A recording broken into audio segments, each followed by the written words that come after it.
Hello friends, आज हम discuss करेंगे मिनिमल कवर और कैनोनिकल कवर।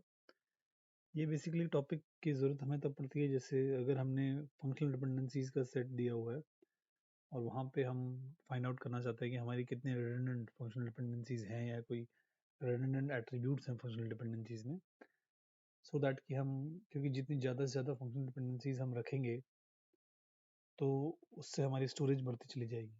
तो स्टोरेज को कम करने के लिए हम रिडंडेंट फंक्शनल डिपेंडेंसीज या फिर हमारे रिडंडेंट एट्रीब्यूट्स को हम रिमूव कर देते हैं, राइट। लेकिन एक चीज़ का हम ध्यान रखते हैं कि हमारा जो फंक्शनल डिपेंडेंसी का जो एक्सप्रेसिव पावर है वो इंटैक्ट रहेगा, राइट। एक्सप्रेसिव पावर मतलब कि जो वो पहले डिटरमाइन कर पा रहा था वो मिनिमल कवर के बाद भी वो चीज़ वो कर सके। इसको एग्जांपल से समझने की कोशिश करेंगे। सबसे पहले कुछ स्टेप्स जान लेते हैं जो तुम्हें फॉलो करने हैं, जिससे आपको बहुत आसानी होगी जब आप मिनिमल कवर फाइंड आउट करेंगे। तो सबसे पहला हमने फंक्शनल डिपेंडेंसीज में पढ़ा था, प्रॉपर्टीज ऑफ फंक्शनल डिपेंडेंसी। उसमें पढ़ा था हमने डिकम्पोजिशन, राइट। तो हमें क्या करना है, डिकम्पोजिशन लगाना है कि हमारे जो RHS, जैसे एग्जांपल लेते हैं, डिकम्पोजिशन कैसे लगाना है। जैसे मान लो मेरे पास ऐसे गिवन है A tends to B C, right. तो आप इसमें डिकम्पोजिशन लगाएंगे तो कैसे होगा, A टेंड्स टू बी और A टेंड्स टू सी। तो इस तरह से आपने, अगर RHS में आपको मोर देन वन एट्रीब्यूट दिख रहा है तो वहाँ पे आप डिकम्पोजिशन सीधा सीधा लगा दें। फिर उसके बाद सेकंड स्टेप आपको क्या करना है कि मेरे पास अगर कोई रिडंडेंट एफडी है, मतलब कि इसको लिख लें, find out redundant FD and delete from set, from FD set, right. जैसे इसको एग्जांपल लेते हैं, जैसे मान लो मेरे पास लिखा है A टेंड्स टू बी और लिखा है B टेंड्स टू सी और लिखा है A टेंड्स टू सी। तो यहाँ पे हम देख पा रहे हैं कि इस फंक्शनल डिपेंडेंसी की हमें ज़रूरत नहीं है, क्योंकि अगर मैं इसको हटा के मैं A का अगर क्लोजर निकालूं तो आप देख पा रहे हैं कि A खुद को तो डिटरमाइन कर ही लेगा और यहाँ से B डिटरमाइन हो जाएगा और B आ गया तो B से हमारा C हो जाएगा। तो हम देख पा रहे हैं कि इस फंक्शनल डिपेंडेंसी की हमें ज़रूरत नहीं है, तो इसको हम हटा देंगे। तो इस तरह से हमारी जो रिडंडेंट फंक्शनल डिपेंडेंसीज हैं उनको हम एफडी के सेट से डिलीट कर देंगे। और फिर उसके बाद जो थर्ड रूल हमें ध्यान देना है वो है कि हमारे जितने भी रिडंडेंट एट्रीब्यूट्स हैं, right, delete the redundant attributes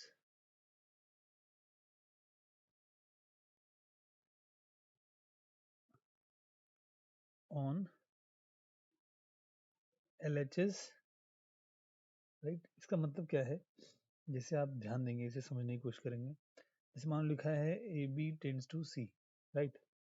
तो हम यहाँ पे A को डिलीट कर सकते हैं अगर मेरा B का जो क्लोजर है, राइट, B का अगर मैं क्लोजर निकालूं तो उसके क्लोजर में अगर A आ रहा है तो मैं यहाँ से A को डिलीट कर सकता हूँ। सिमिलरली मैं B को यहाँ से डिलीट कर सकता हूँ अगर मेरे A के क्लोजर में B आ रहा है, right.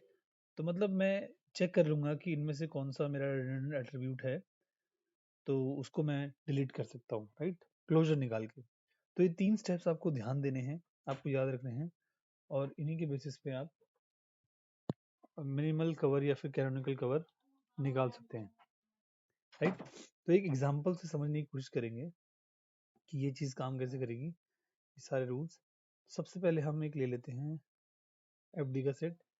A tends to B, C tends to B, D tends to A B C और AC tends to D, right. तो यहाँ पे सबसे पहला रूल जो था, ये मेरा एफडी का सेट है, राइट। तो यहाँ पे सबसे पहला जो रूल था उसमें क्या था कि मुझे डिकम्पोजिशन रूल लगाना है। तो यहाँ RHS में एक ही एट्रीब्यूट है, यहाँ पे भी एक ही एट्रीब्यूट है, यहाँ 3 एट्रीब्यूट्स हैं और यहाँ एक ही एट्रीब्यूट है, तो इसमें हम डिकम्पोजिशन का रूल लगा सकते हैं। तो इसको हम दोबारा से लिखेंगे, A tends to B, C tends to B, D tends to A, D tends to B और D टेंड्स टू C, और इसको एज इट इज यहाँ लिख देंगे। ये हमने रूल लगा लिए। डिकम्पोजिशन रूल लगाने के बाद हमारे पास ये फंक्शनल डिपेंडेंसी का सेट आ गया। अब आपको क्या करना है, मुझे रिडंडेंट फंक्शनल डिपेंडेंसीज को ढूंढना है। तो सबसे पहले मैं क्या करूँगा, देखूंगा, इसको चेक करूँगा कि मैं अगर देखेंगे हम इसमें, जैसे इस फंक्शनल डिपेंडेंसी के लिए मैं ए का क्लोजर निकालूंगा। अब मैं इस फंक्शनल डिपेंडेंसी को रिडंडेंट मान रहा हूँ, तो मैं इसको कंसिडर नहीं करूँगा क्लोजर निकालते वक्त, राइट। तो मैं इसको कंसिडर नहीं करूँगा, फिर क्लोजर निकाल के देखूंगा कि क्या ए का क्लोजर में मेरे पास बी आ पा रहा है, नहीं आ पा रहा है। सी टेंड्स टू बी, इसका कोई रिलेवेंस नहीं है, नहीं है, नहीं है, नहीं है। ए सी टेंड्स टू डी है, तो ये रिफ्लेक्सिविटी के थ्रू सिर्फ खुद को ही डिटरमाइन कर पा रहा है, तो इसका मतलब मैं इसको रिमूव नहीं कर सकता। फिर इस फंक्शनल डिपेंडेंसी की बात करते हैं, तो सी का क्लोजर निकालूंगा, लेकिन क्लोजर निकालते वक्त मुझे ध्यान ये देना है कि मैं इस फंक्शनल डिपेंडेंसी को यूज नहीं करूंगा, राइट। इसको नहीं करूंगा, इसको तो हमने चेक कर लिया था, राइट। तो ये तो अब इसको मैं यूज कर सकता हूँ, लेकिन जिसको रिमूव करने वाला हूँ उसको नहीं करूंगा। तो सी का जब मैंने क्लोजर निकाला तो देखा ए टेंड्स टू बी, सी तो खुद को तो डिटरमाइन कर ही लेगा, और उसके अलावा मुझे कहीं पे कुछ नहीं दिख रहा है, तो फिर ये भी मैं डिलीट नहीं कर सकता। फिर बात आती है इस वाली फंक्शनल डिपेंडेंसी की, तो डी का क्लोजर निकाल के देखते हैं, राइट। तो डी के क्लोजर से हम इसको रिमूव करने की बात कर रहे हैं। तो यहाँ देखेंगे इसे, ये जो है इसको अभी काउंट नहीं करेंगे और फिर डी का क्लोजर निकाल के देखेंगे। तो डी से हम डी को तो निकाल पा रहे हैं, बी निकल रहा है, सी निकल रहा है, राइट। और मेरे पास ए नहीं आ पा रहा है, राइट। तो यहाँ पे ए नहीं आ पा रहा है, तो इसका मतलब मैं इस फंक्शनल डिपेंडेंसी को भी नहीं डिलीट कर सकता, राइट। तो अगला केस देखते हैं, अब इसको कंसिडर करते हैं। तो डी का क्लोजर निकालूंगा मैं, तो देखूंगा डी से तो डी मिल ही जाएगा, डी से ए मिल गया, ए से सी मिल गया, और ए सी से तो डी है ही, और सी से हमें मिल गया बी,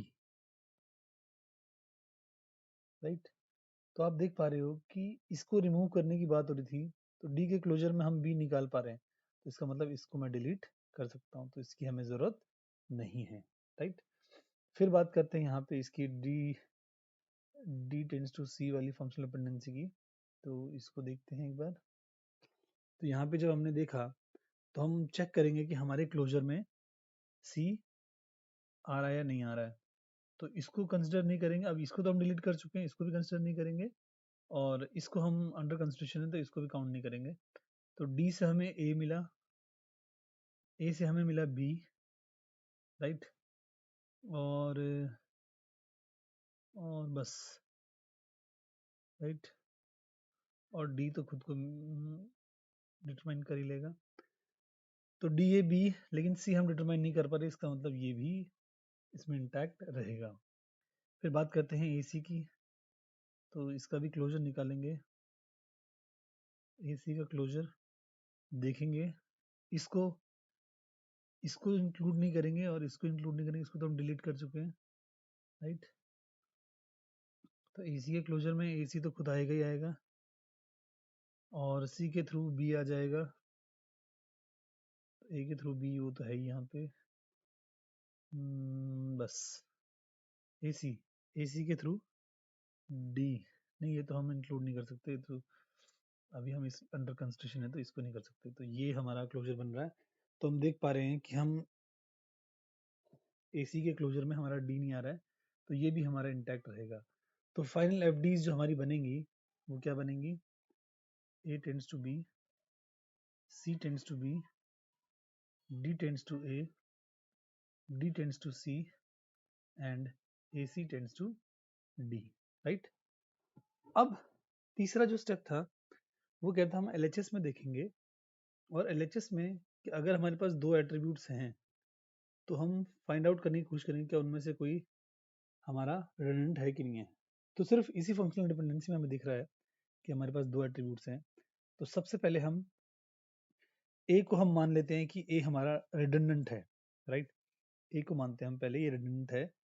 तो क्या सी के क्लोजर में हम ए निकाल पा रहे हैं? अगर निकाल पाएंगे तो ए रिडंडेंट है, तो सी का क्लोजर देखेंगे तो सी तो खुद को डिटरमाइन कर लेगा, उससे हम बी को कर लेंगे, राइट। और फिर सी बी, और हम किसी को नहीं कर पा रहे, ए को हम नहीं कर पा रहे कैसे भी, राइट। तो इसका मतलब जो ए है हमारा, ये हमारा रिडंडेंट नहीं है, राइट। ऐसे ही हम अब मान लेते हैं सी हमारा रिडंडेंट है, तो हम ए का क्लोजर निकालेंगे और उसमें देखेंगे ए क्लोजर में हम ए को निकाल पा रहे हैं, बी को निकाल पा रहे हैं, और बस। इसमें भी हम सी को डिटरमाइन नहीं कर पा रहे, तो इसका मतलब सी भी हमारा रिडंडेंट एट्रीब्यूट नहीं है। तो हमारा जो फाइनल मिनिमल कवर जो आया है हमारा, वो आया है A tends to B,